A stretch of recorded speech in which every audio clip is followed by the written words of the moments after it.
Salam negaraku, salam solidariti. Sekali lagi saya aktivis sosial Datuk Dr. Khalai Wanar. Hari ini 19 hari bulan Disember 2025, jam tepat 4 petang.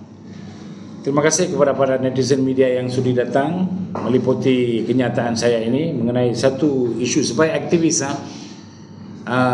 Ada komen-komen mengatakan semua pun Datuk ambil, ialah supaya aktivis semua pun kita kena tengok. Kita siapa yang datang kita cuba tolong. Macam orang Islam kata, insyaAllah kita cuba tolong. Okay? So banyak yang kita dah selesai, bukan tak selesai, banyak isu yang datang selesai. Okay, sekarang hari ini sebelah kanan saya adalah Puan Dinita, anak perempuan Matawan. Dinita anak perempuan Matawan.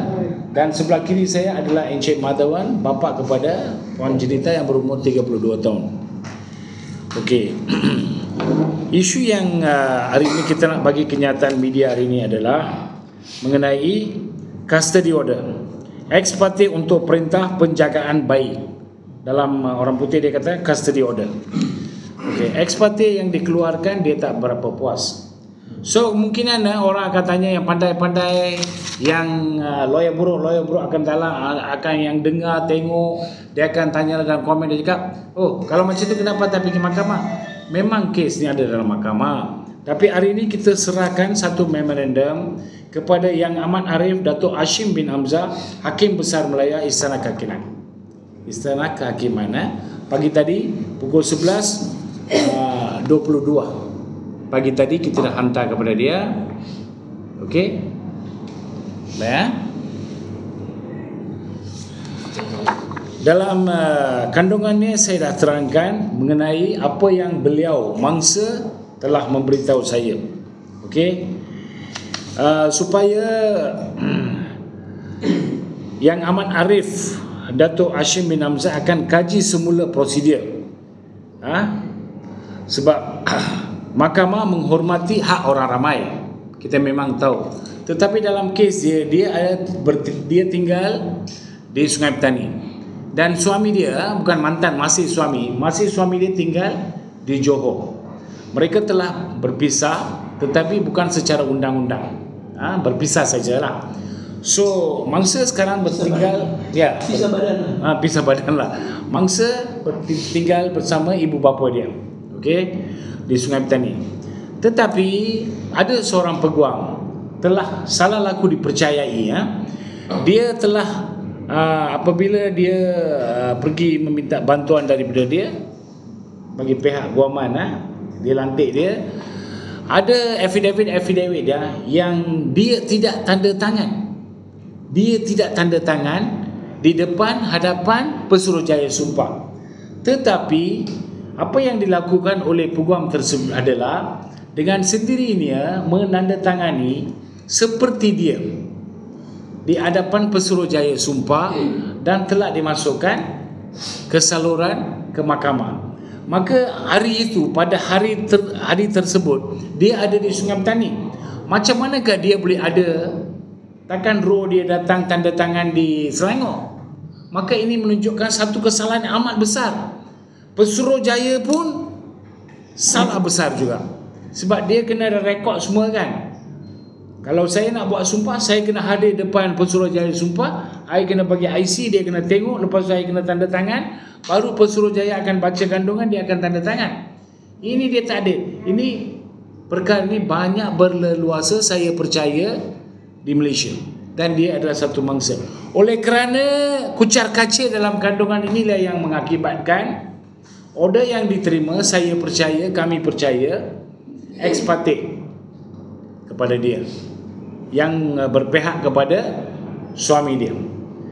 Bagi pihak sebagai aktivis daripada Sekretariat Bahana Kesetiaan Negara, kami pun syukurlah, alhamdulillah, kalau mereka hidup sama sebagai suami isteri. Itu kami tidak pertikai.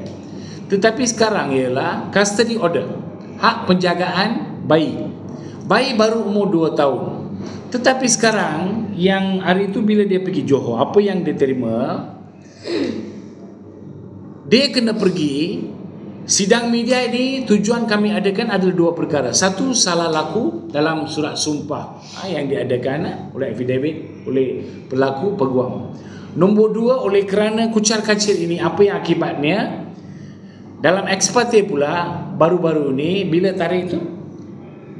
Hari itu yang bila pergi ke 8 Disember. 8 Disember dia pergi Johor tau, mahkamah sana, mahkamah tinggi. Dia tidak diberi peluang bercakap. Memanglah sebab dia ada peguam.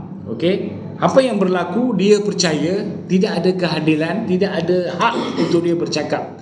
Maka dia sungguh sedih dan pilu. Di mana dia sekarang dinasihatkan, di order tau, diperintah supaya dia pergi mendapatkan counselling di psikiatrik.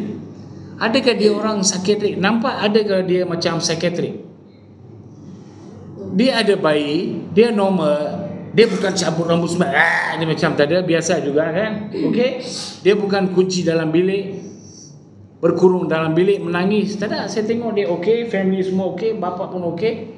Tetapi oleh kerana affidavit dia tidak ada kandungan yang cukup, kemungkinan besar kucar kacir ini mengakibatkan pihak sana pula tengok yang Arif pun dia manusia, dia hakim pun manusia. Bila dia baca tu, dia tengok apa yang kandungan, maka dia nasihatkan your husband with my baby kena pergi jumpa psikiatrik di sebuah hospital di Kuala Lumpur, KKM.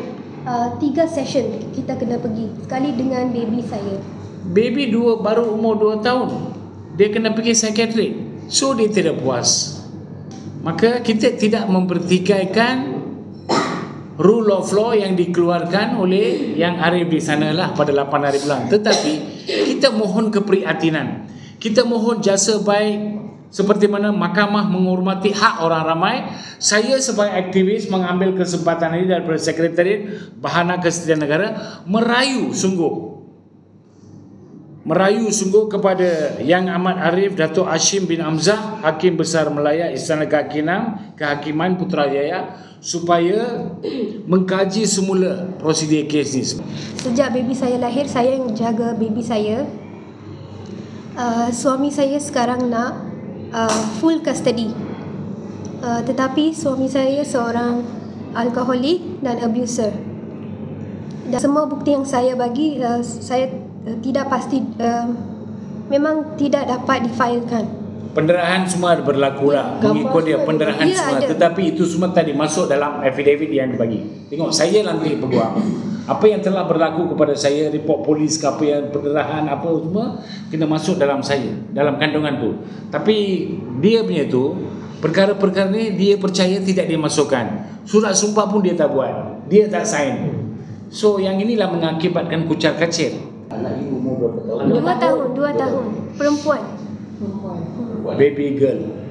Tapi dalam sejarah ini dah pertama kali 68 tahun satu badan NGO serah kepada Hakim Besar Malaysia.